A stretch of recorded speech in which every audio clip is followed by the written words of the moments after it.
बहुत बहुत स्वागत है आपका इकोनॉमिक्स हिंदी विद मैथ में। तो आज हम पढ़ेंगे क्लास 12th माइक्रो इकोनॉमिक्स का 4th चैप्टर जो है उसमें हम पढ़ेंगे 4.6 भारत में गरीबी की संख्या, यानी गरीबों की संख्या। भारत में गरीबों की कितनी संख्या है उसके बारे में पढ़ेंगे। तो यहाँ पर भारत में जो है गरीबों की काफ़ी संख्या है। अगर मैं देखूँ तो गरीबी के मामले में भारत जो है विश्व में जो है 5वें हिस्से पर है, यानी 5वां हिस्सा, बहुत ज़्यादा गरीबी है भारत में, 5वें हिस्से पर है पूरी दुनिया में भारत जो है गरीबी के मामले में। ठीक है, तो निर्धनता रेखा के नीचे लोगों की संख्या और अनुपात क्या क्या हैं।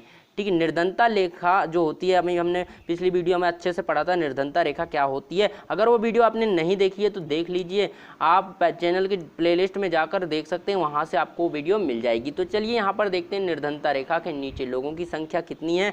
तो हमने पहले देखा था निर्धनता रेखा क्या होती है और उसमें कैसे जो है उनका निर्धारण होता है, लोगों का कैसे निर्धारण होता है। तो यहाँ पर हम देख रहे हैं निर्धनता रेखा, देखिए यहाँ पर है 321 मिलियन 1973 और 74 के जो आंकड़े हैं उनके अनुसार जो है निर्धनता रेखा के नीचे लोगों की जो संख्या है वो है यहाँ पर 321.3 मिलियन है। ठीक है, और परसेंटेज की बात करें यानी अनुपात की बात करें तो ये देखिए 55% से 22% कम हुआ है। निर्धनता जो है, लोगों की निर्धनता 55% से लेकर 22% तक कम हो गई है। इसका अनुपात कम हो गया है 1973 से 1974 के बीच, मतलब इतना कम हुआ है। ठीक है, तो इतना फर्क पड़ा है यहाँ पर 55% से ये हो गया 22%। चलिए अब देखते हैं नगरीय ग्रामीण और गरीबी का विस्तार, यानी नगरीय ग्रामीण जो है गरीबी का विस्तार। और देखिए नगरीय मतलब होता है नगर का मतलब होता है शहर, शहर में जो गरीबी होती है, नगरीय ग्रामीण। और नगर और ग्रामीण गरीबी का जो विस्तार है वो कैसे है, extension of urban rural poverty. तो क्या क्या है, इसकी बढ़ोतरी हुई है, मतलब बहुत ज़्यादा यहाँ पर जो गरीबी थी उसमें कमी आई है, काफ़ी कमी आई है। ठीक है, ये जो है बहुत सारे आंकड़े हैं।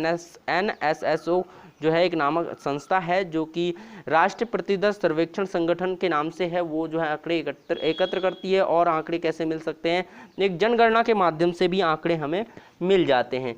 तो ये चीज़ें हैं हमारी यहाँ पर देखी हमने। और ग्रामीण क्या विस्तार हुआ है, देखिए पहले जो है यहाँ पर 1973 और 74 के बीच में जो है गरीबों का 80% से ज़्यादा भाग जो है ग्रामीण क्षेत्रों में रहता था। यानी पहले जो है गाँव में 80% लोग जो है ग्रामीण क्षेत्रों में रहते थे और वो गरीब थे यहाँ पर।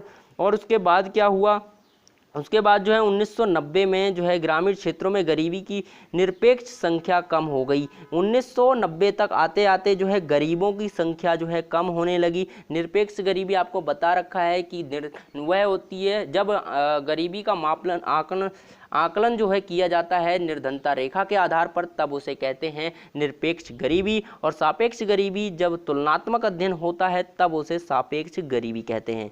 ठीक है, तो यहाँ पर निरपेक्ष गरीबी की संख्या जो है कम हुई है 1990 तक बहुत ज़्यादा। ठीक है, तो चलिए अब देखते हैं राज्य स्तरीय गरीबी की प्रवृत्तियाँ क्या क्या हैं। राज्य स्तरीय प्रवृत्तियाँ जो हैं यहाँ पर स्टेट लेवल यहाँ पर ट्रेंड पॉवर्टी स्टेट लेवल पर भी है, राज्यों में भी बहुत सारे हैं। जैसे कि यहाँ पर 1973 से 2000 जो है 12 के दौरान कुछ भारतीय राज्य जैसे पश्चिम बंगाल, तमिलनाडु ने गरीबी स्तर को है काफ़ी हद तक कम कर दिया है। यानी पश्चिम बंगाल और तमिलनाडु जैसे राज्यों में बहुत गरीबी थी। तो अब देखिए यहाँ पर जो है 1973 से लेकर के 2012 तक इन राज्यों में बहुत ज़्यादा गरीबी में कमी आई है। और साथ ही यहाँ पर उड़ीसा, मध्य प्रदेश, बिहार और उत्तर प्रदेश में भी बहुत ज़्यादा गरीबी में कमी आई है। तो ये राज्य हैं जिन्होंने जो है गरीबी में कमी आई है और ये जो है बहुत ज़्यादा कमी आई है। ठीक है, तो चलिए यहाँ पर हमने देख लिया। अब आते हैं ब्रिटिश शासन भारतीयों के रहन सहन के स्तर पर प्रतिकूल प्रभाव।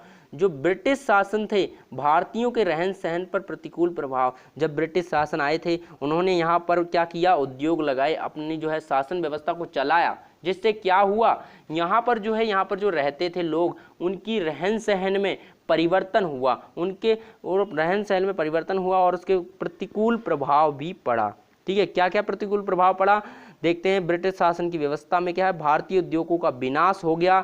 और साथ ही और क्या हुआ, यहाँ पर जो है ब्रिटेन में उभरते आधुनिक उद्योग के लिए जो है सस्ती दरों पर भारत से कच्चा माल जाने लगा, जैसे सूत, जूट आदि जो है जाने लगा यहाँ पर। उसके बाद क्या हुआ, ऊंची कीमतों पर बाजार जो है भारतीय बाजार में बेचा जाता था। जो ब्रिटेन से वस्तुएं आती थी उन्हें जो है ऊंची कीमतों पर बेचा जाता था।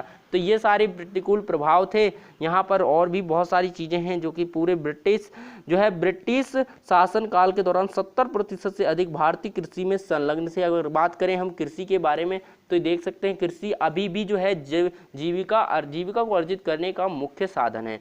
तो यहाँ पर जो है 70% बात करें तो 70% लोग अभी भी यहाँ पर जो है कृषि पर संलग्न थे। ठीक है, 70% लोग जो है कृषि पर संलग्न थे और ये जो है अपनी जीविका यापन करते रहते थे। तो यहाँ पर हमने क्या पढ़ा, यहाँ पर हमने पढ़ा कि ब्रिटिश शासन के दौरान भारतीय रहन सहन पर क्या प्रभाव पड़ा। ये पढ़ा यहाँ पर कच्चा माल जो है यहाँ से जाता था, ब्रिटेन में बनकर आता था और उसको जो है ऊंची कीमतों पर भारतीय बाजार में बेचा जाता था, जिससे इसको भारत की अर्थव्यवस्था को गहरा प्रभाव पड़ा था और इसको बहुत जो है कठिनाई का सामना करना पड़ा था और लोगों की गरीबी भी और बढ़ती जा रही थी इससे। तो ये कारण था यहाँ पर। और यहाँ पर क्या है, गरीबी का प्रवृत्तियाँ हैं कुछ, और कृषि के बारे में भी है कुछ, जहाँ पर कृषि जो है अभी भी जो है कृषि यहाँ पर आजीविका का साधन है लोगों के लिए। 70% लोग भी अभी भी जो है कृषि पर निर्भर हैं। और यहाँ पर जो है भूमि का पुनर्निर्माण नीतियों को लागू किया गया, जो कि नीतियाँ बनाई गई थी कृषि को विकास करने के लिए, वो असफल रहीं, पूरी तरह से सफल भी नहीं हो पाई। इसके कारण जो है मुख्य यहाँ पर बहुत सारी दिक्कतें आई हैं। ठीक है, चलिए आगे बढ़ते हैं वीडियो में और देखते हैं, हम चर्चा करते हैं यहाँ पर किसकी, 4.7 की। ठीक है, चलिए 4.7 पढ़ते हैं। यहाँ पर 4.7 में क्या है, ये है आपकी गरीबी के कारण। यानी अब ये बहुत ही मोस्ट इम्पोर्टेंट टॉपिक है, इसे बड़े ही ध्यान से देखिए। तो चलिए ऐसा करता हूँ, मैं इसको यहाँ पर मैं जल्दी से बता देता हूँ। कॉसेस ऑफ पॉवर्टी क्या है, यानी गरीबी के कारण क्या है, ये आ सकता है 6 नंबर में क्वेश्चन आ सकता है। तो प्लीज़ इसको जो है अच्छे ध्यान से कर लीजिए आपके, ताकि 6 नंबर पक्के हो जाएं। ठीक है, तो मैं यही कहूँगा, इसको अच्छे से कर लीजिए ताकि 6 नंबर पक्के हो जाएं। तो यहाँ पर हम पढ़ रहे हैं गरीबी के कारण क्या है। पहला कारण है जनसंख्या विस्फोट। जनसंख्या विस्फोट का मतलब है यानी जनसंख्या की बढ़ती संख्या, जनसंख्या की बढ़ती मात्रा जो है यहाँ पर है जनसंख्या विस्फोट। आर्थिक विकास का निम्न स्तर, जो आर्थिक विकास देश में हो रहा था उसका निम्न स्तर था, मानिए वो बहुत ही धीरे धीरे और कम मात्रा में हो रहा था। कृषि की दयनीय स्थिति, कृषि के लिए आधुनिक स्थिति नहीं थी, दयनीय स्थिति थी। कृषि से कम उत्पादन होता था, मूल्य भी कम मिलता था और समय ज़्यादा लगता था, जिससे कृषि की दयनीय स्थिति बढ़ रही थी। ऊंची निरक्षरता दर, यानी लोग पढ़े लिखे नहीं थे, निरक्षर थे, यानी उन्हें पढ़ना लिखना नहीं आता था और जो भी यानी उनको बेवकूफ़ बनाना बहुत आसान हो जाता था। तो इसलिए ऊंची निरक्षरता दर, उनको ज्ञान नहीं था कैसे क्या करना है। तो इससे क्या हुआ, देश की आर्थिक इकोनॉमी को जो है काफ़ी नुकसान हो रहा था। तो ऊंची निरक्षरता दर थी। बेरोजगारी का ऊंचा स्तर जो है, यहाँ पर देखिए बेरोजगारी का ऊंचा स्तर था। लोग पढ़ लिख कर, अगर कोई पढ़ भी लेता है तो उसको रोजगार नहीं मिलता है, उसकी क्षमता और योग्यता के आधार पर उसे रोजगार नहीं मिलता है, यानी उसकी जो इच्छा होती है वो पूरी नहीं हो पाती है। तो रोजगार का अभाव था, यहाँ पर रोजगार नहीं मिलता है।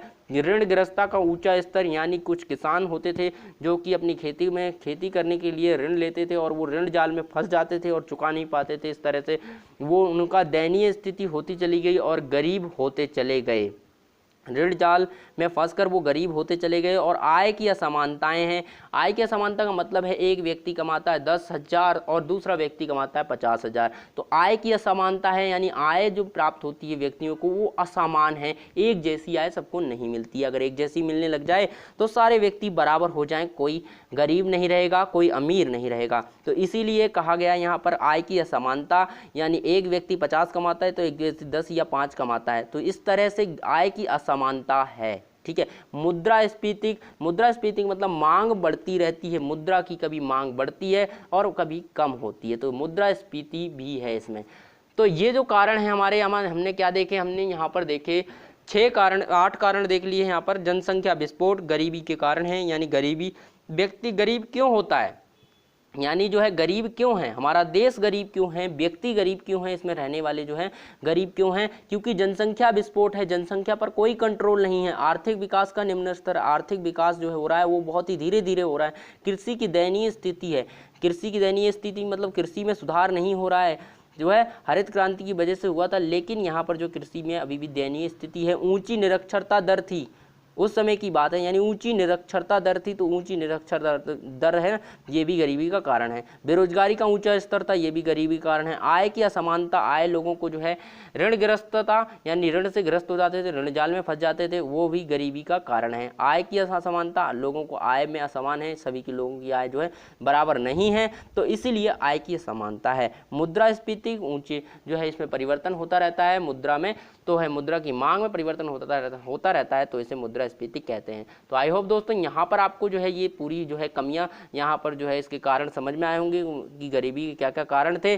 तो अगली वीडियो हम देखेंगे गरीबी दूर करने के लिए सरकारी नीतियाँ क्या थी, सरकार ने क्या क्या कदम उठाए ताकि गरीबी को दूर किया जा सके, यानी गरीबी को दूर करके यहाँ पर जो अच्छी अर्थव्यवस्था को लाया जा सके, लोगों की आर्थिक स्थिति को सुधारा जा सके, इसके बारे में हम पढ़ेंगे। तो अभी चैनल को सब्सक्राइब कर लीजिए और साथ ही बेल आइकन दबा लीजिए अगर आप हमारे चैनल पर पहली बार आए हैं तो। अगर वीडियो अच्छी लगे तो लाइक कर दीजिए। चलिए फिर मिलते हैं अगली वीडियो में।